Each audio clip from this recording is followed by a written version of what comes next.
Okay, hello everyone. This is Dr. Peter with Aortic Warriors, and we are here to talk about Aortic Warriors Global Walk 2019. Here we have Pam Landreth and Shawn Hughs.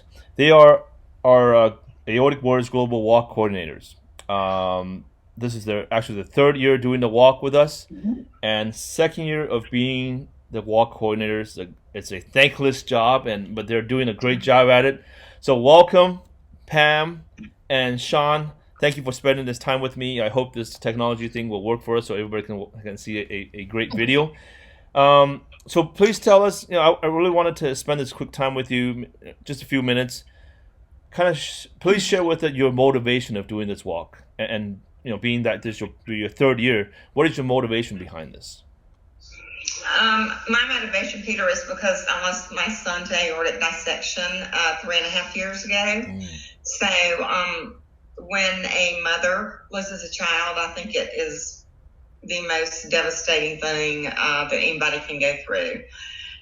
And you have to have some kind of purpose after that to keep you going and to keep your child's legacy alive, and make sure that you do everything you can so that you can enlighten other people about the situation and hopefully help save someone's life, even if it could be a stranger, a loved one, a friend. So every little bit of knowledge that we can get out there, that's what Shawn and I are trying to do, to help other people know exactly what an aortic dissection is. And we enjoy doing it. It helps us to remember Jason, and gives us a purpose to keep going and to help other people. And I would just say too, losing my brother was the hardest thing that I have ever been through. And when we were losing him through this aortic dissection process, we were in a state of the unknown. We had no idea what we were facing, and the seriousness of this, the sense of urgency that comes along with dissections and aortic ruptures. And so we know how we felt as a family, not being knowledgeable of what we were in and what we were facing with this disease. And so that's part of our mission, is to help educate other people, in hopes that if they don't need this information right now, they may need it someday, and that they will have some sense of knowledge and information moving forward to know the right questions to ask, and just to be a little more prepared than we were. I think that's the hardest part, is doing this walk, is we're pushing information out there that people really don't care about right now because it hasn't happened to them. And I feel that's the same thing with us, is that if we're out there, we're just taking a walk and somebody passes us this card, I'm healthy, right? I mean, how old was your brother at the time when it happened? Well, Jason was 32 when he had his first type A dissection. Okay. So it is just totally unexpected. Right. And it can hit anyone at any time. So when we went to the hospital, and at first they did the EKG and the chest x-ray and told us, they said everything looks good. And so we thought we were going to be able to go home and take him with us that night. And then they said, we're going to do one more test. And thank goodness they did a CAT scan. And that's when they found the dissection. He was 32. They repaired it. He was monitored and then lived 9 more years after that. Okay. Yes, I mean, the EKG didn't detect it. When I went in, EKG didn't detect it. It was the echo that did it, the ultrasound. And for him, the CT, so just because you went in there and EKG is fine doesn't mean you're out in the clear. Again, for most people, maybe, but for those people like us that had a hidden silent killer that people that nobody know about because it wasn't detected on the EKG, there's that little push that, what if you checked my aorta, right? Not just the heart, check your aorta too.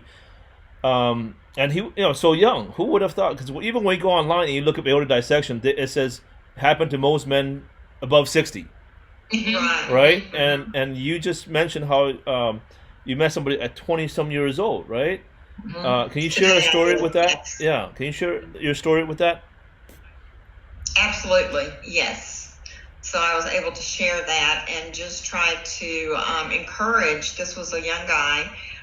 He was in his 20s, and just encouraged him to please follow up with a doctor. I did not tell him that, I had lost my son that way, but just wanted to encourage him and let him know that if he ever had any questions or wanted to talk, because Shawn and I want to be here to support the survivors and the caregivers, because we understand what that's like, because a lot of people, when they first hear it and they say, I have no idea what that is, then, and we understand that.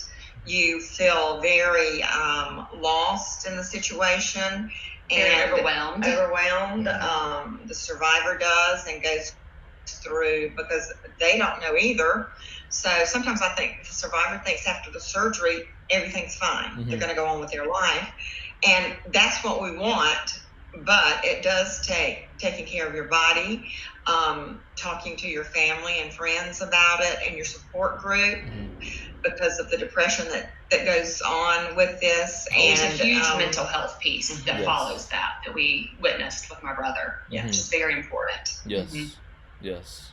So it motivates us and excites us, because when we're out there, we meet people that have been through this, and they share their stories, and we're able to share our story about Jason. And I think that is one of the most important ways that you can reach other people, is that when you've been through something and experienced it, and you talk with them and they've experienced it, there is a connection there. There is a caring, there is an understanding, and it makes you feel good to know that there's somebody else out there that understands. Yes. That you're not alone, because it is a very overwhelming experience from the caregiver standpoint to witness a family member go through so much and not be able to verbalize exactly how they feel. And so to have that support, knowing that you're not alone, that is our goal. I mean, that's what drives us, because we want other people to know that we've been there from this standpoint, and that we are here to help and to listen. And one thing that I have shared throughout this entire process and journey of the last 3 years is that we all know our body the best. So do not hesitate or be afraid to push back on physicians or nurses or anyone that's in the medical field. They all have a job and they do it very well, but it is okay to step back and say, I don't understand, or can you explain further or clarify for me? Because it is overwhelming, and it's a lot to process, either from a survivor standpoint, I'm sure, or from a caregiver standpoint. So we really have to take some accountability up on ourselves too, to really understand exactly what's going on with our bodies, and don't be afraid to ask questions. Yes. Thank you both for talking about not just the survivor, but also the caregivers, because of course the Aortic Warriors want to cover everybody. And we feel that sometimes the caregivers are overlooked because we concentrate and focus so much on the survivors. But caregivers are definitely part of this whole equation. Without a caregiver loving and supporting the survivor, it just makes it that much harder for the survivor. Absolutely. So I want to thank and commend both of you for being in this mission, because obviously you have to look beyond ourselves. Right, we're looking at literally saving the world and changing the world in terms of the aorta, because we didn't just, it happened to us, okay, now we're just going to sit on the couch and just like take care of ourselves, right? We're actually stepping out of our comfort zone and trying to effectively change the world so that it doesn't happen to other people. And if it does happen to other people, they don't feel alone. They now know where to turn to, and they know that there's somebody out there that they can connect with. Correct. Yes. So there's nothing like that, to be able to connect with somebody that's been through the same thing that you've been through. Yes, it's just different. And I think we talked about this a little earlier, is, don't, just because, if you want to be a team leader, all you have to do is step up to the plate, and we will guide you the entire way. Absolutely. Tell you exactly what to do. Don't be afraid. We were hesitant. We were unsure because we didn't know what we were doing, and it works. I mean, all you have to do is say, I will do that. You may be stepping out of your comfort zone, but we're there to support you. Yeah. And like I say, it only takes one voice, one person to share some information and knowledge that can save one life or many lives. So whether you've got a team of 1 or a team of 20 or 100, it doesn't matter. It's just sharing your voice, sharing your reason, sharing the information to save a life, sharing your story, right? Yes. And that is our goal, is to share our story to make a difference and to save lives. Yes. And I think last time when we interviewed Lexi, I think she started with 6 the first year, and then next year went to 16, and now she's looking at maybe having 26. It's just, yeah, that's great. Yeah, that's awesome. So excited to hear that. Yes. Yes. So, what would you say because we're coming to the cusp of cutting off our registration. I think our registration is supposed to stop. Well, not stop, but in order to get T-shirts, we want you to register by the 16th, which is only about a week and some change from now. So, get registered. What would you say to someone who is like on this fence about being a team leader? Because it requires a little bit more. What would you say to that person who's kind of on the fence? And we just need maybe 3 to 5 team leaders between now and next week, okay? And we're not asking much. We're asking you to maybe bring 3 to 5 people on the walk with you. And just that, you can change your community. All of you will be getting postcards like this. Each person gets about 10. And you can share this with about 30 to 50 other people in your community. And you might meet people that has gone through this. So what would you say to those people that are on the fence, 3 to 5 people that say, you know what, I'm in? What would you say? Do it. I mean, that's what you have to do. You just have to make that move. Get off the fence, do it. And if you're doing good for people, it's going to work. Even if you only have yourself and one other person that walks with you to get that information out, you're doing a wonderful deed. So just make the move. Go ahead and register, team leaders. We need you. We need you out there. And we're here to help you. If you have any questions, we can talk to you over the phone, or we'll be happy to, email, text, whatever you would like.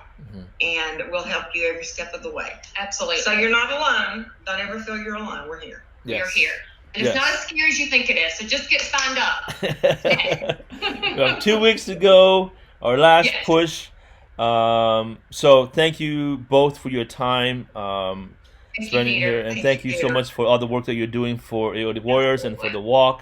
Again, thankless job, because most people are. I mean, we're all busy, right? Both of you have full-time job. I have full-time, and yet we're pulling time away from our busy schedule, even our families, to make this happen for the rest of the world. So thank you for that.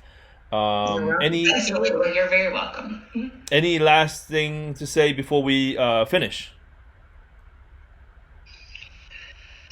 It's not just your heart, it's your aorta too. There we go. Right? Get that checked. We're very excited, and hope to see some more people sign up and get registered as team leaders and participants, so they can get that free T-shirt. Yes. By August 16th. By August 16th. So make sure you get there. AorticWarriorsWalk.org. That's where you sign up. All right. Thank you, Pam and Shawn, again, and let's work toward that September 8th. Yes. Absolutely. Thank you, Peter. All right. Thank you. Appreciate it. Bye-bye. Bye.